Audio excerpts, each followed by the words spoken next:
इथे आपण सोयाबीन घेतले, भिजवलेत मी आणि पिळून घेतलेत. गरम पाण्यात भिजवले होते, चांगले 2-3 पाण्याने पिळेत आणि फ्राय पॅनमध्ये घेतले. त्यामध्ये आपण टाकूया कांदा, आलं आणि लसूण किसून घेतले. त्यामध्ये मटण मसाला, तुमच्याकडे मटण मसाला नसेल तर चिकन मसाला टाकला तरी चालेल.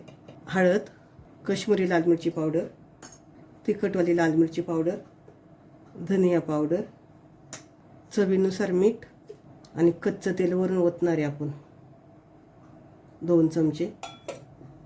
आता हे सगळं आपण मिक्स करून घेऊया.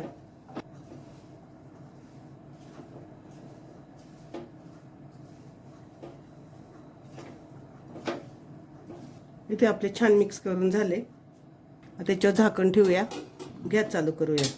फास्ट गॅसवर नाही करायचं, मिडियम गॅसवर करायचं. 1 मिनिट झाले आपण झाकण ठेवले. झाकण काढूया. झाकण काढून मिक्स करून घेऊ. त्यामध्ये पाणी ओतूया 1 कपभर. पाणी ओतल्यानंतर परत एकदा मिक्स करून घेऊ.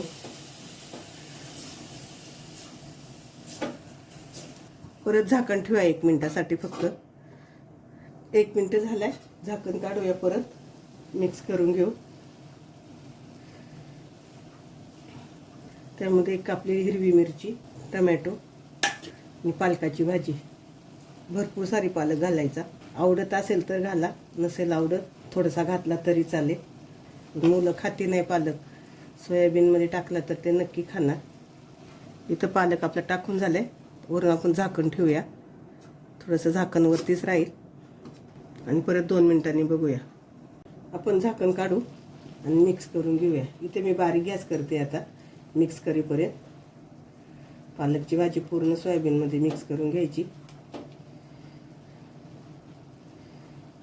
एकदा नक्की करून बघा ही भाजी. कुठची प्रकारची फोडणी दिलेली नाही आपण. फोडणी न देता सोयाबीन पालक केलेला आहे.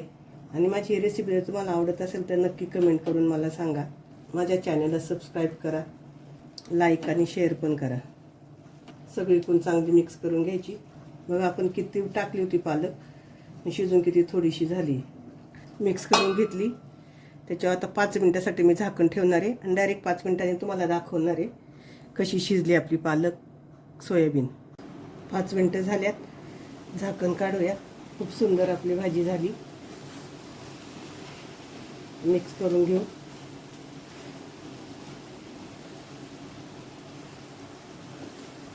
इथं सोयाबीन पालक कशी झाली आहे नक्की मला सांगा. तेव्हा पालक सोयाबीन काही पण बोला त्याला. शिजली, आपण गॅस बंद करू. छान अशी झाली भाजी आपली तयार.